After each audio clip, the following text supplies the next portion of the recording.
lamun harasa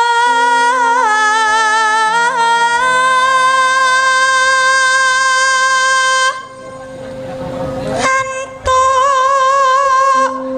jatuh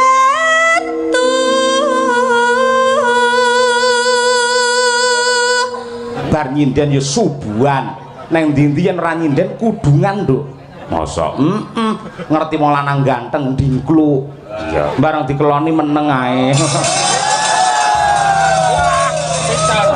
fitnah mboten lah nek pas pengen kumpul ngono kae malam Jumat ngono kae yo langsung lho bahasa isyarat yo isyarat iso lho kepiye kuwi lho piye Mas Pindo mimilan mintuna delok ya Mas Kang Mas ana tepi wajib lah sing anget kan jenengan kedahe ngangetne kula lho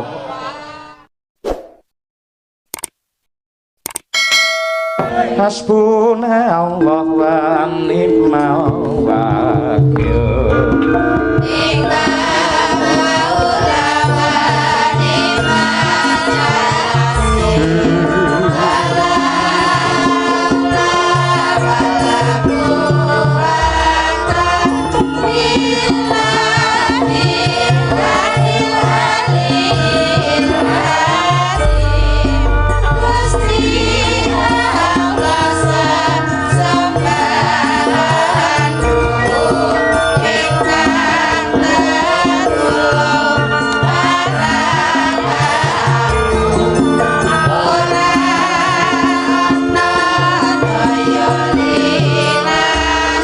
Lia Sundari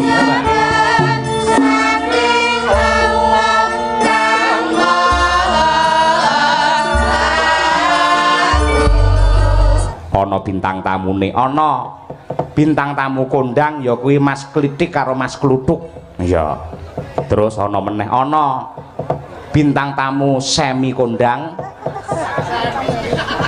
kok semi kondang iya rada naik daun iki ya kuwi Mbak Umi Hafifah oh iya bengi iki dadi bintang tamu manajemene dhewe etungane ora melu aku ya perlu kula aturaken dumateng para pamirsa lan para penanggap dados pancen ngibarate podang kuning niki Umi pun kula julke pun mabur dhuwur ya dados menawi ngersakaken wayangan kula kok kedah enten Umine mangke anggarane nggih enten piyambak iya lah karo Pak Sungkono ya tambahi dhewe lho bintang tamu nek ora dhewe iki piye tur Pak Sungkono sembodo khusus kangge Umi mangke 250 ora tak sampluk kowe ora mungkin Kyai Sembodo Pak Sungkono ora ngenyang blas kuwi mula Umi ben tampil ya ben tampil luwih dhisik larase pelok patete barang ya dandang gula banjet ayo disukses tembangno dandang gula banjet nggih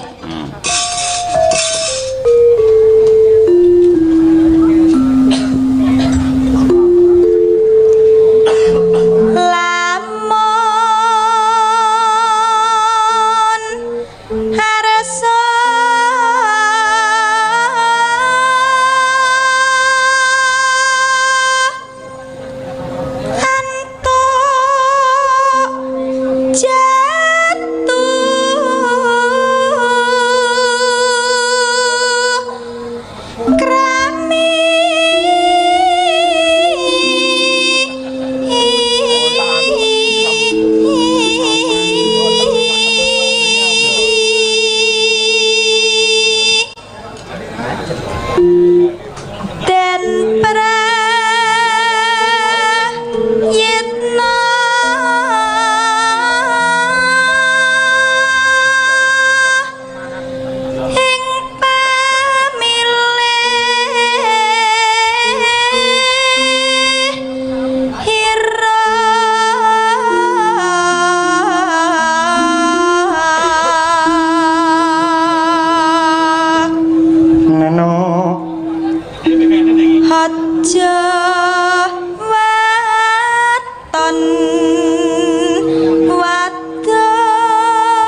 dadi bintang tamu ya wis pantes ya mak wis pantes wong nyatane suarane apike kaya ngono bocah ya ayune kaya ngono terus ya angger bocah ki sregep ngibadah kaya Umi ngono Gusti Allah mesti tresna le ngangkat derajate karo titahe kaya Umi ngono ki ya nganggo cara kaya ngene iki mergo dheweke gelem tresnani gelem sujud karo pangeran Umi salate ora nate ditinggal arep nyinden yo ngisaan sik bar nyinden yo subuhan neng ndi-ndi yen ora nyinden kudungan nduk masa ngerti wong lanang ganteng dingkluk iya ngerti wong lanang bagus njaraki yo ndheke subhanallah jiwiti karo wong lanang yo astagfirullahaladzim bareng dikeloni meneng ae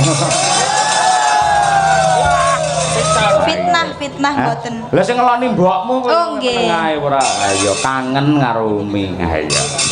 Elok bocah iki. Jos tenan. Terus, Dok.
matur nuwun Nduk wilujeng niskala. Iya. Diaturake marang mempelai berdua Mbak Nita karo Mas Muhammad Evino ya, Mak. Mobil khusus bacutno langgame dadi ati coba kaya apa? Umi Hafifah. Yo. Yeah.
sembah nuwun pinarakake nduk. Nah, nggo nembang neh. Ya. Nanjake Mas Duju klitik lutuk. Ya, dinteni karo penggemare iki. Saya iki lek ning kene iki posisine iki aku ora penak mergo komunikasine angel. Lah nggih. Mas Klitik mang milih ndi? Mriki napa mriku bebas? Kula milih wingking mawon langsung wangsul. Pah wis lunas terus ngono kuwi ora. Nggih alhamdulillah. Derek Mriki mawon mboten napa-napa. Nun sewu nggih, Bapak-bapak mboten napa-napa nggih. Nggih, mriki men saya ketok nggih. Nggih. Lah mriku kula mengo kakean lek mengo. napa wonten mrika? Bisa. Ngono iki kamerane digeser diundurke. Anu pun digeser didol langsung mawon. Ojo lah sing mirsani kok streaming piye didol. Nggih, pangapunten. Nggih, wonten mriki nggih langkung prayogi mboten menapa-napa, Gus. Mboten napa-napa. Nggih, nyuwun pangapunten nggih. Mboten napa-napa nggih. Mula dalu niki kok ya jodoh ngoten lho. Nggih. Ha niki mula alhamdulillah kula niku ngepas otak-otak gathuk kok ya pas. Nggih. Gotok. Pancen jenengan iki cerdas Mas Klitik. Lah diaturi kok. Mila nggih dipun tresnani Pak Sungkono ngersakake nimbali panjenengan mergo suatu saat kecerdasan cemerlange berpikir panjenengan ngoten niku sing dianti-anti kalih para warga Mas. Yen kepengin pinter srawunga karo wong sing ahli dengan ilmu. Yen kepengin iso ngaji ya srawunga karo Rama Yai. Yen kepengin pakar dengan undang-undang atau hukum itu tentang pasal yo kumpul karo wong sing paham pakar dengan undang-undang. Niki lho Mas. Kula ya anu niki ben ngomong sithik Mas. Lah kula omong terus. Lah apa iso omong? Klambine padha, jarike padha, blakone padha kon meneng tok. Sing nata kostume sinten niki? Kula. Nun sewu. Lah jenengan lak putih. Nggih. Mas Kluthuk ireng. Lha tak sawang gambar ngangge kuning rumah saya kaya madu mangsa. Panjenengan niki ala-ala nggih Mas kula lho, Pak. Niki nggih tesik sederek kula lho. Pernahe ming kacek setahun. Panjenengan ngelokke niki padha ngelokke kula. Lah napa? Wong niki kula iman-iman kula dama-dama. Duwe kula gaman nggih mik niki. Kula niki ajeng nyambut gawe kalih sinten melih yen mboten kalih Mas kula dhewe. Leres. Lho nggih to? Nggih. Kula iso sugih nu gara-gara niki. Lah apa kuwi pesugihanmu kok? Lah rencana niki ajeng kula lebokke pesugihan rae. Anu omong Mas. Paring dawuh Mas Kluthuk. Sepuh sampeyan, tuwa sampeyan. Gak wis kowe ngomong sing akeh, aku menang panggah bayaran kok. Bukan karena kok meneng bayaran gitu Mas Cahyo. Nggih. Uang kepengin munggah derajat, kepengin munggah pangkat, kuwi tetep gawe skill kemampuan. Dadi lurah yen ora duwe skill dan kemampuan, apa ya arepe lenggah ngastana ning kepala desa? Tidak mungkin. Dadi dalang yen ora duwe kepinteran bak-bakan lakon budaya, apa ya arep lenggah dadi dalang? Nggih. Kula dadi dagelan yen iso ngungkuli lurah ya yen iso ngungkuli dalang. Ngono lho. Kecerdasanmu apa terus omonganmu kepiye, tekamu nggawa apa, mulihmu sangune apa. Iki lho. Rene iki golek sangu kok nyangoni. Lho. Ora kok perkara kuwi, kan ngerti to bengi iki enek apa, ngoten lho kita. Ya bengi iki ya jelas to, wong jelas nek kuade iki berarti kan ya dedaupan utawa mantenan. Lho, lah iya sing dimantenke sinten? Ya temanten kakung pikantuk temanten putri. Asmane sapa? Lah jenengan pirsa napa mboten dadi dalang ditimbali ket sore wae mosok dereng pirsa asmane. Lah aku mau wis matur aku gen ditakon karo sampean. Lah nggih lha pun pirsa nyapa tekok kula. Angel tenan iki. Orang itu bertanya itu kalau tidak tahu, kalau sudah tahu ndak usah bertanya. Kira-kira dongamu ning temanten kekalih pripun ngoten? Dongakne piye wong keluargaku dhewe murat marit tok dongakne manten. Ya salah Mas, terkecuali kalau keluarga kula menika ayem, kula iso ndongakne. Lain keluarga kula murat marit salah iso ndongakne. Engko sok kala niku kula nuturi tingkah laku kula niku tidak sesuai dengan apa yang saya aturkan. Sok kala delokne wong liya, Pak. Kita mboten. Sampeyan ki rene dijak Mas Cahyo kok ora malah iso nggeret Mas Cahyo piye to? Loh, kok digeret piye iso teko dhewe kok digeret. Lha apa ya kuat kok gedhe jenengan kok. Maksudnya ki sampean ki iso mangku. Dipangku apa purel piye kok dipangku. Dah bleset. Wong bojoku ora tau tak pangku kok mangku Mas Cahyo. Ora kok tegese mangku ki ora mau ruang ngono kon meneng bae malah bingung ke pikiran. Awakmu sing ngusulke kon ngomong kowe. Sampean kuwi duwe mripat nggo nyawang. irung nggo napas, lambe nggih ngomong, kuping nggih ngrungokke, ati nggo ngrasake, tangan nggo nyekel, sikil nggo mlaku. Kurang siji. Apa? Lah iki nggo apa? Lah. Lah, kemarin Nyapa to, malah kok. cilik to. Gorene tak geceke. Ngeten iki, Mbak ya pekewo karo Bapak Lurah, Bapak sedaya para punggawa to. Nggih. Jenenge Pak Sugiono kuwi ngetokke prok. Pak Sugiono. Lah ya. Rene tak paku lambemu. Sik to, sampeyan ki aja salah tampa. Kowe kulino Sugiono lho. Kowe kulino delokmu kakek Sugiono. Pak Sungkono, Pak Sugiono. Lah ya, Pak Sungkono. Ini sudah terlihat kowe iki asline ganteng pekok kowe iki. Maksudnya Oh, Pak Sungkono, Pak Sugiono. Maksudnya Pak Sungkono ki sugih, ngono lho. Walah. Pinter, dagelan iki lho. Sok belek mati sing bosok sik cangkeme. Pak Sungkono kuwi sugih tur ya ana. Karep kuwi muni ngono lho. Lah mula jenenge Pak Sungkono. Baji. Oh, dulur kok malah orang. Ngene lek kene kleru aja diguyu. Lah iya. Sampeyan nutupi piye carane malah guyu. Lha kudune sing pinter aku ngono. Sing kleru kudune aku. Lek sing kleru kono sing nutupi piye? Katek ngiler. Pangapunten Pak Sungkono nggih. Nah, ngono Pak sapa? Pak Sungkono. Lah Pak Sugiono. Loh, tapi wis mbok pikir iki mung kakek Sugiono. Sing wis enek bengi iki Sukurana. Lho. Sing ora enek entenono. Sing wis lunga lilakno. Sing wis rondo-rondo openono. Ora sata openi mergo wis diopeni kami tuwa. Ngono lho, iki dijak omong angel rame. Gus kok iso. Ayo kono ngarep. Nah ngomong sing apik. Karena berangkat saya dari ketoprak, niki kula menggambarkan temanten berdua menika kaya lelakuning ketoprak. Loh, apa kuwi? Temanten kakung menika paribasane kaya Panji Asmara Bangun. Mas Muhammad. Mas Muhammad. Sing putri menika kados Dewi Sekartaji. Oh iya. Panji Asmara Bangun menika wonten werdine Panji menika pusaka, Asmara menika seneng, Bangun menika tangi. Dadi temanten kakung menika duwe pusaka sing seneng tangi.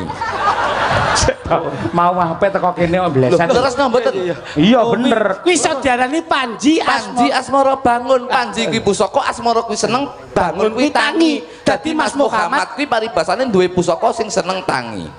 Kuwi yen Mas Muhammad. Mas Muhammad. Garwane Kang Mengku panjenenganipun Mbak Nita. Mbak Nita menika paribasan kados Dewi Sekartaji. Dewi menika wong wedok, Sekar menika kembang, Taji menika entup. Dadi paribasane Dewi Sekartaji Mbak Nita menika ibarat wong wedok sing seneng dientup. Lah sing entup sapa? Panji Asmara Bangun. Biasa tepuk tangan Mas Bro. Elok aku takon tenan oleh ora. Loh, lek teko sing angel pisan iman-iman utek lek mikir. Iya. Mbok ora kemaki to. Wong pinter ki sok andapason dingklu ora ndangak ngono kuwi. Sik kae wong upacara temu kae lek mesti ana upacara mijiki. Tegese manten wedok ngresiki mijiki sukune manten lanang. Apa maknane? Miji. Loh, iya to. Katindak lho nggih to Mas. Nggih. Katindakaken wonten ing adicara Misi, ya? pinanganten panggih lak mesti sakala kepanggih manten dipun gegemi to. Nggih. Sadurunge diwiji lak digegemi sik. Diparingi gantalan suruh. Ayo ki, sebab apa kok digegemi suruh? Kok balang-balangan suruh? Balang-balangan suruh. Mergo klek balang-balangan bataku merempul ndase. Kaya mau mbok artekke Mas Cahyo ki ora tok lho. Suruh menika suruh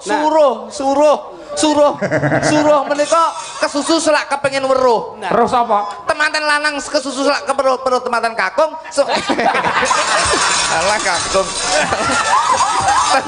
Temanten lanang kesusu weruh temanten putri, semono uga temanten putri kesusu weruh temanten kakung. Lho, Pak. Lah kuwi temanten lanang lan kakung kuwi anake Pak Sugiono. Iki kecekel iki. Niki mesti pengaruhe nuwun sewu son jaba nika. Nika delay, Pak. Dadi suarane keng mriku niku dobel-dobel. Nggih. Lah niku coba dipun atasi. Niku nggih omong pancen angel niku. Lho, Pak. Asli to? Mboten asli. Sing rusak duduk salone cangkemku. Niki suruh Mas. Kesusu selak kepengin weruh. Lho lho. Adicaraning pinanganten kekalih sak sampunipun panggih sawat-sawatan gantalan suruh lajeng dipun ngawontenaken adicara pidaan dok. Nah, sebabnya apa kok mideng dok? Sebabipun Mergo lek mideng telek mambu. midang dok. Endok ki mecahke pikir. Insyaallah teman-teman karo ini kudu bisa mecahke pikir. Iya. Masalah apapun harus diselesaikan. Perkara gede ayo dicilikke, perkara cilik ayo dihilangi karena tidak akan mungkin ada permasalahan tidak ada solusinya. Loh, Oh iya. Loh. lajeng dipun wiji ngagem tirta wening. Ah, Mergo lek disuwi banyu aki nglodoki sikile.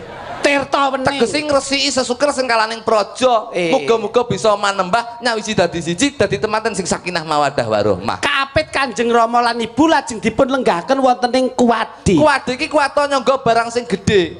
Tegese Godho, Pak.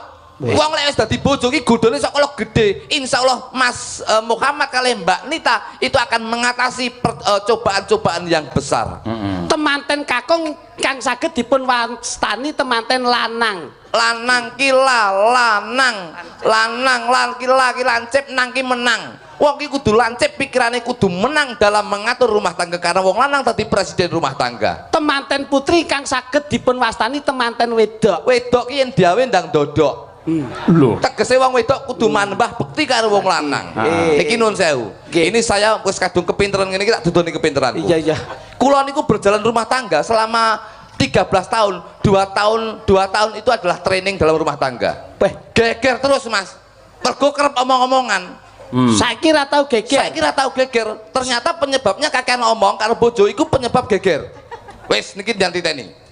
Lah terus nek apa ora omongan Sak niki kula ora omongan kali bojo kula. blas. Gak jagongan. Gak jagongan. Tapi apapun permintaan saya, apapun keinginan bojo kula itu memakai bahasa isyarat. Loh. Wah, lah angel no kuwi. Loh angel, tapi harus diterapne iki. Lah ki contone nek apa mau Boleh kakean omongan lho sewu nggih Mas nggih. Kakean omongan. Nggih. Nduk, aku jane kangen karo sampean lho, Nduk. Ngene iki mbok gekno kopi. Terus kok wong wedok ya nyauri, aku ya kangen karo sampean tak gekne kopi to, Mas. Ngene iki aku kelingan biyen nek ade rabi, biyen ade rabi pacaran ade ra duwe komitmen, ade sampeyan nek duwe, sampeyan seneng bareng terus akhirnya ngundat-ngundat. Oh, saiki bareng duwe wis lali karo aku. Seneng mbok tukok nih, mbok tuku aku seneng kurang mbok tuku. Akhirnya geger, Pak. Oh iya. Nggih mboten. Mergo omongan kuwi. Omongan iku wae. Iya. Saiki gak omong-omongan. Gak omongan. Lah terus nek pengen piye kuwi? Bahasa isyarat. Lah nek sampean mulih tanggapan kon gak kopi, Aku langsung wah, ngono tok ae. bojomu mbok ngono kuwi tok. Sut ngono wis noleh. Apa yo? Ya krungu. Apa wis di kuping? Wis tukul nang kene karo nang kene. Ngene Tak celuk.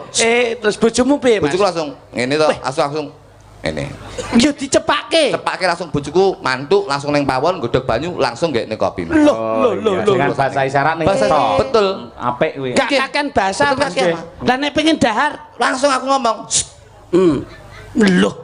Mudeng ya an. bojoku langsung ngintik mantuk, ngintik ning pawon njukuk piring sego sak jangan sak lawe langsung didep ning. Dicaweske. Cawis nih. Masya Allah. Lah nek kepengin mandi siram. Wis langsung lho. Loh.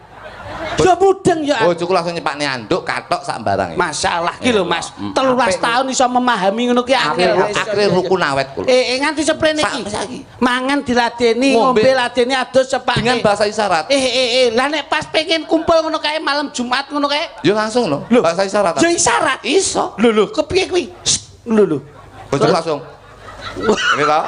Langsung ngiceng-ngiceng ini. Iya. Aku langsung nggih Mas. Lebih ya Mas. Saiki gak penak iki. Ora penak lagi. Sing kari iki gak penak iki. Kuwi maknane iso akeh lho ngono. Lah iya. Wong arep adus isyaratnya ngono ya iso. Lah iso. Loh, Arep adus lah cepet adus rabi. niki adus wau niki. Oh. Nek pas malam Jumat ngono. Iya. Oh dadi engko Mbak Nita karo Mas Muhammad sandi wae. Sandi langsung. Ngono. Pamane ngono. Terus aku Mbak Nita. Oh, nyepake dahar. Iya. Apa kuwi? Obat. Pil kuat. Iya. Oh, dadi ngerti ya Sandi. Iya. Aja ditiru aja. Kowe iki yo mbleset. Tak golekne kanca Mas Kritik. Sinten, Pak? Napa, Mas? Niki kula golekne kanca Mbak Winong Nawangsih nomor kali saking mriki. Men saya akrab karo Mas Kritik dadi pamane dikeki bahasa isyarat men ngerti. Nggih, kali. Aku gara-gara nang Madiun dengi turu jaba lah kok. Lah opo? Nek turu njaba langsung. Nggih, Sandi lho. Piye? Aku yo. Apa? Gatelen. Oh no. Wah, iso. Cobi ngape setunggal, Gus? Kene. Aduh dek aku sing luput aja pijar prangat banget wong ayu dadi semrawut ning kali gawa pancingan wong lali ora kelingan wong lali ora kelingan pun monggo purba wasisa kagem panjenengan salting isyarat lah kok langsungan ngono piye ya mangan sik ngombe sik langsung maksudnya ki anake wayahe ganti pampers lho ape kuwi rada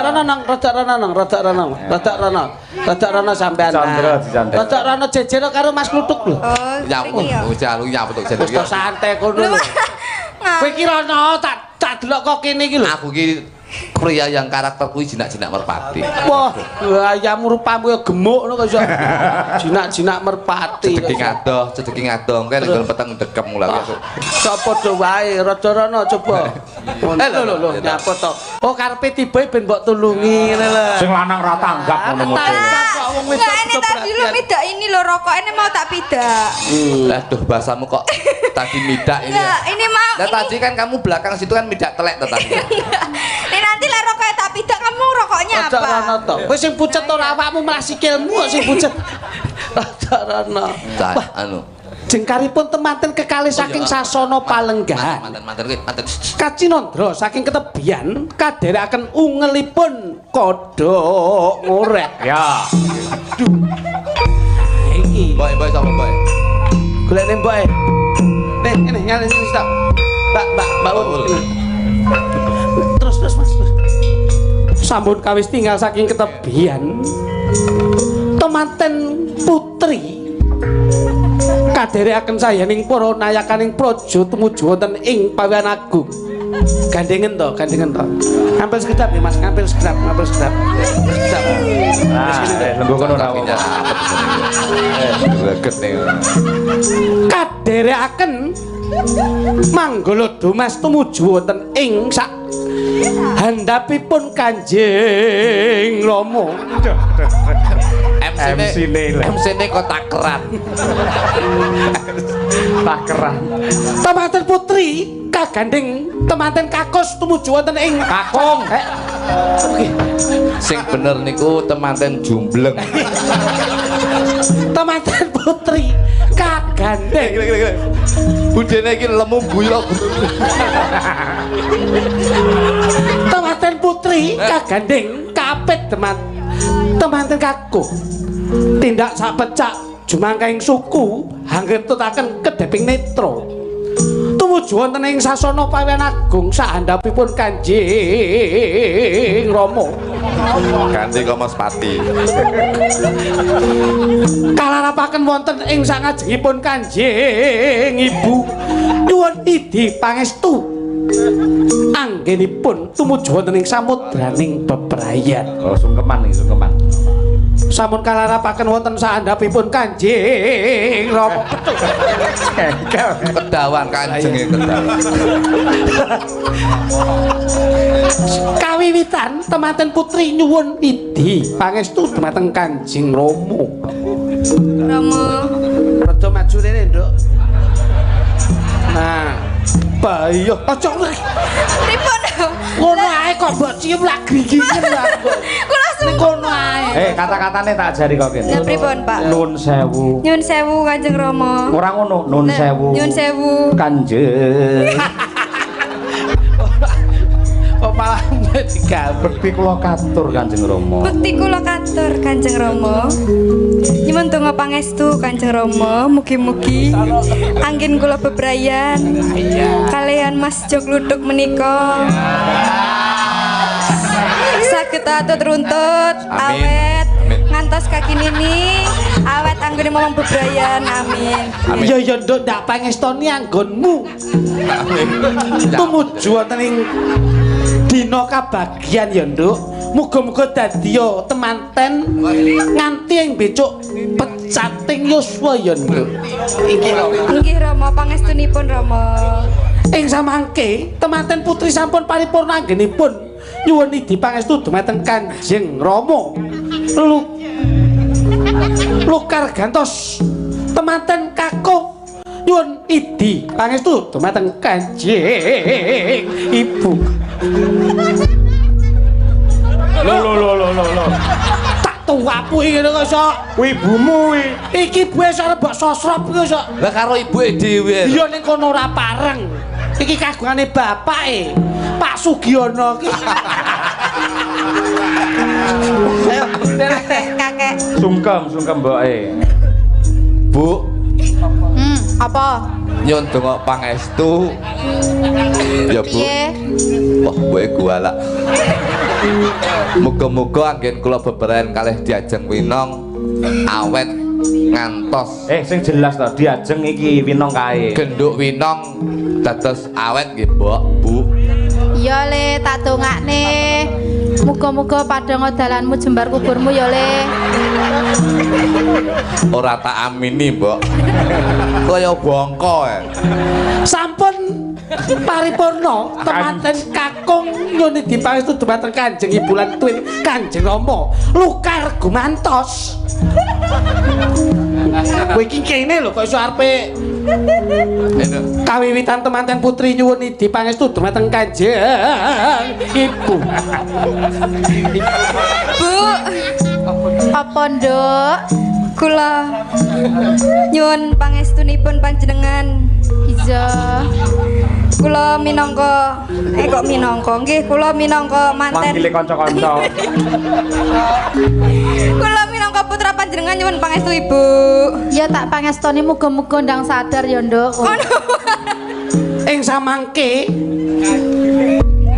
titi wancinipun temanten kakung nyuwun pangestu Jenenge dumateng Kanjeng, Kanjeng iki. kalian Kang Rama. Ora ansah nangis. Iki nggon teko titi wanci respati manismu, nggon kabagianmu temu garwamu ya, Nger. Oke sing mbok tangis. Ternyuh kowe. Aja nangis, bocah kok nangis. Yen nganti kowe nangis pendo apa yen disawang para tamu Alah aja nangis. Kok nangis ki ngopo to? Aja nangis, nangis barang ki nyapa. Malah mbok dilan ya. Bapak aja. Aduh. Cacat. Bapak ini kono ae kok malah mbok gigit. Kono ae kok iso. Donga pangestu mugi-mugi kula awet, Pak. Ya, tak mangestoni ya, Le. Ibu lan Rama wis mangestoni anggonmu bebrayan. Longso ati bapak ya, Le. Dadi pimpinan rumah tangga sing apik, nggih, Pak. Aja nganti kowe lara ya, Le. Besok yen kowe nganti mati. Bojomu tresnanono. Aja mbok gawe lara ya, Le. Bapak wis lila. Kowe rapi karo iki ya, Le. Aja cocok. Aku tresno seneng ibumu marem ya, Le. Kowe anakku sing tak tresnani. Aja leti-leti. Aku tak omongne Pak Sugiono. Kok iso jek. Wong sungkeman kok malah anarkis kaya ngono. Anakane ngene ya anakmu gegar otak. Kadung seneng. Sarehne temenan sampun dipun temak anu kamare di kamar. Rasa takon kamar. Langsung gandrunga ngono lho, kok iso kamar ngono. Upama lho Mas Lutuk upama. Nggih, wong kula Nadyan to jenengan lek kagungan garwa kagungan putra. Nggih. Niku upama Mbok. lek kodrat ngeparengake jenengan suatu saat ngoten Tidak, niku terus palakrama karo Mbak Winong Iya. kira-kira piye rasane? Mboten, Pak, mboten, Pak. Iki nyapet to jenenge bener. Model iki lak setuju to jamaah iki lak setuju. Ngono lho. Kula niku akan mencintai satu istri tapi dengan beribu cara. Wong itu ketek ayu, Pak. Tapi sebetulnya itu hanya kiasan, hanya beberapa waktu yang kita tempati utawa kita nikmati. Lah kuwi lho. Kuwi teori tok. Lek wong lumrah normal nyawang Mbak Winong kaya ngene mesti ngarani ayu. Ayu saiki bojo kula mbiyen yo ngene iki ayu. Bojomu Bojoku mbiyen ayu, begitu kula rabi sakniki rada tuwek, sakniki pun melorot kabeh, Pak. lah ya mumpung kelombrot melorot ngene dijolke sing luwih ngene iki lak luwih apik. Ora payu dijole. Oke, bonde iki tak ijole pedet nolak kok, Pak. Ayo ngawur ya masamu kesanipun kali Mas Jo. Larasipun tetep ngagem telok. Nah niku pas Tasah dandan barang nyarot dandan wedan. Wong mudak pipan nomor 5 lagi giat nih. lah wong sinden ki ben dipola sayu dipersani nyedepi kok iso. Kan bojone. Ya kono. Lam. Lah. Ora nek bawa liyane apa piye? Khas lho, Pak. Saiki iki YouTube kabeh metu. Iya tapi kan khas Pak niki. Oh, gawan. jati diri ya? Jati diri lho. Oh iya. Wong Ora isone mung kuwi to. ora, aku jane iki sembarang iso. Cuma sing apa? Liyane coba. Pamintaku nimasito ase iso niki. Tapi kula ora iso. Lho. Kowe mulak-malik jere iso nek ra Iso ngarepit buri terus. Yen nganti kowe kepengin iso sinau yayi suwanono kanje. Wis bebas arep bawa. Kowe iki kon bawa ya ora iso kok iso. Kamu to. Kene. Iki gawe kursi pantai ora? Ngono iki diomongne ning mburi ya diomongne ning kene ora. Ben ra digawe ngono lho, ben ra digawe. Ben ra digawe tak disiki. Pamintaku Iki langsung praktek ya. nimasito asik atut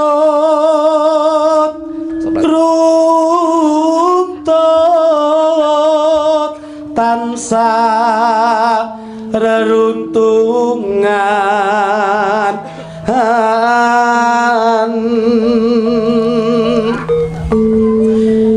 ing sarina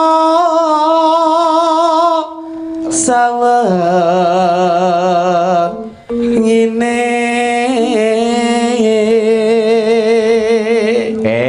gawe pasangan dhewe-dhewe. Ya. Ya yes no. Lek winong kalusen golek sing ganas. ora kok kalusen ki kok nek jejer tenan perang Bratayuda tenan ki kok Ora perang malah rak ngene iki njajit cah nom ragate akeh, Pak. Oh, iya bener. Malah lho, ngeten iki malah jos. Jos piye iki paling ndak skincare mini apa skincare. Iki mesti regane njali larang. Niki mesti siang malam digawe langsung bareng ngene iki. lah apik iso putih Putih piye akhire blang kayak tekek kok. Sayang. Ini macam Kok tak? datan kenggang Tak kaya ayo. sarambut Mas, iki aku aja rono. Ya tak ngicipi tangga mudi. Ya aja to. kok ngicipi mak red kene iki redmu Oh, wis ana garise dhewe. Betul sing enek nah bolongane. gila red kene iki redmu terus red rene iki tekku karo adimu Ayo sampe ora itu mlebu red kene Red mikine iki tekmu. tekku Red iki tekmu bosok kowe. lah ngopo Ora bayaran kowe. lah kok iso Iki iki redku. oh iya Redku nyekel iki dhewe. lah dite sing goyu kesi Ayo no. bleset iki iso ya wis iki rasa geret teh buseken rete Redku rasa geret. rasa geret Kaya arep dolanan bakso dor ae malah. Aja gentayangan teko ndi-ndi to ning kene Ora ae. aku mung busek red ki mau ya. Ayo aja gentayangan rono rene.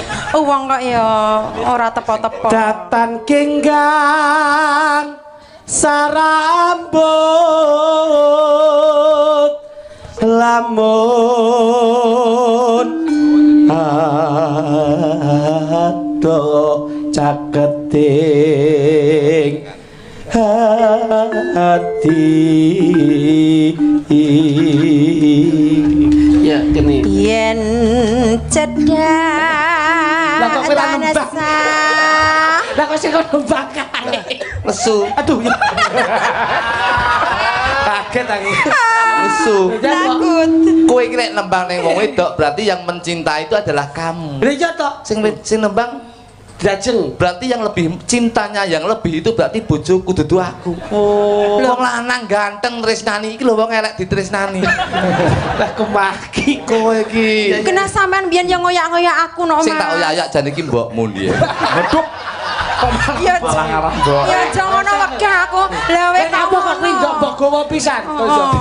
Pas ning karo omah siram-siram. Ayo. Akhire mboke lunga. Ya akhire sing enek ning kono ya aku kadung jamu tak sikat lah akhire. lagi pas mendem ya. Pas kambon nek. Yen sida para. Gitu. Yen cedak tanasa hamulat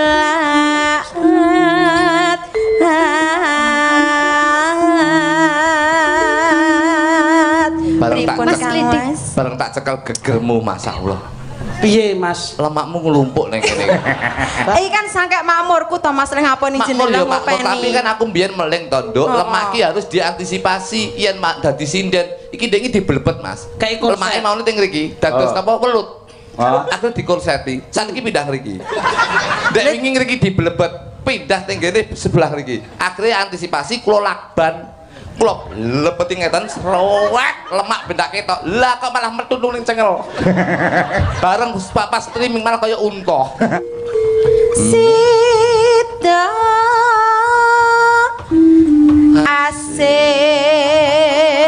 asih stu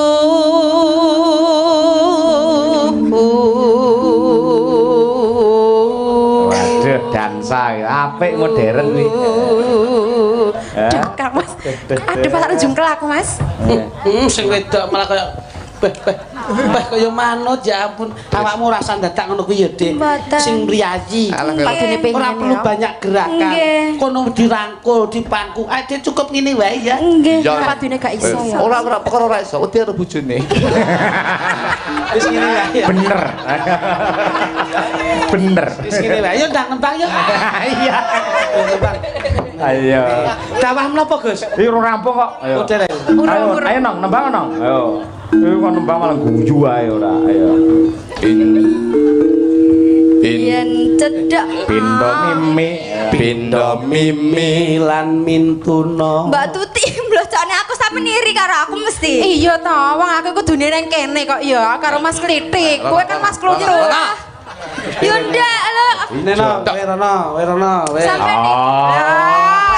Kan aku ya pengen membahagiakan Mas Klutuk. Sono. Lah nek kuwi aku ora apa-apa nek iki wis aman. Nah. Wis Dik, derajate awake dhewe ora ning dhuwur ning ngesor. Iya. Wis ning dhuwur. Dicangking. Kayak Nggo kresek. terima saya ora. Lah ya kok nggo terima ceret ta ya. Wis ngene iki los ya. Bangun Nduk. Tembangno sing apik nong, ben gogloh deh. Ayo. Pindo Pindo. mimi. Pindo. Mimi lan mintuna. Delok ya Mas. Wis karo dhewe wae. Heeh, wis tak nang. Ayo. Badak. Ayo. Ayo bareng. Cuma itu Bareng bajul. Kang Mas. Kang Mas ana tepi wajib. Tanganmu kok anyep ini Nduk. Lah sing anget kan jenengan kedahe ngangetne kula. Loh. Awakmu anyep, aku anget. Insyaallah awake temperaturnya bakal normal. Iya. Perpaduan. Paduan. Awake dhewe Jan iki bojo pasti ya. ya wis. Radiator. Terus kok gampang, apa kok gampang geblak loh. Enggak, ini lo kabelnya ini lo ting klewer. Ya, nglewer kabel ra masalah, sing penting atimu ora bakal nglewer ning gone wong liya, Cak. Iso cocok Lah ya cita. nggih. Lorone kaya ngono kuwi. Cocok cita iso. Cocot matamu.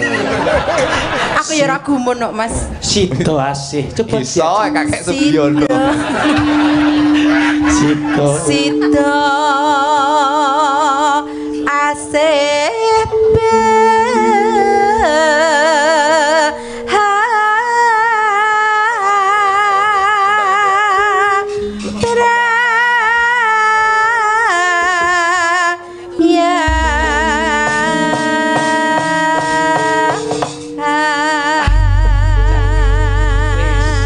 pripun Kang Mas? Ayo tak terke kondur ana ing Makayangan ya diajeng. Kono. Ah. Kono diajeng. Langsung wong lho nembak. Aku tak ora. Lah jenengan? Aku tak ning kene wae titik aman sik ya, Nduk. Titik aman. Ayo. Wedi. Tak golek titik aman cepet. Ayo aneh-aneh sampluk parut kowe ora. Parut piye HP-ne pecah neh kuwi kok. Monggo diaturake. Derek jenengan bos. Nggih, ninggal katresnan Ya. Mbak Tutik dan Mbak Winong Nawangse. Monggo, yuk diaturake. Nangis sajroning atiku nalika sliramu ninggalku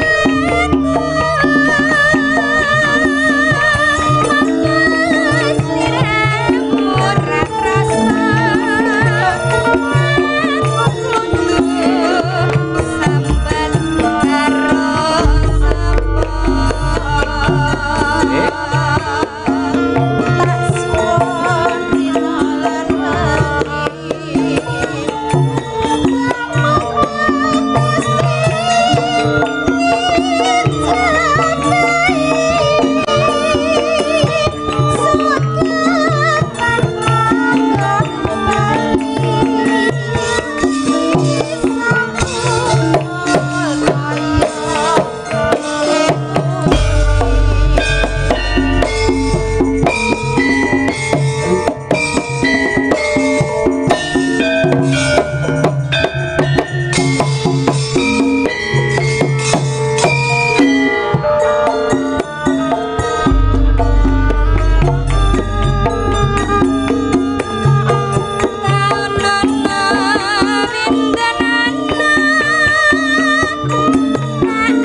Thank you.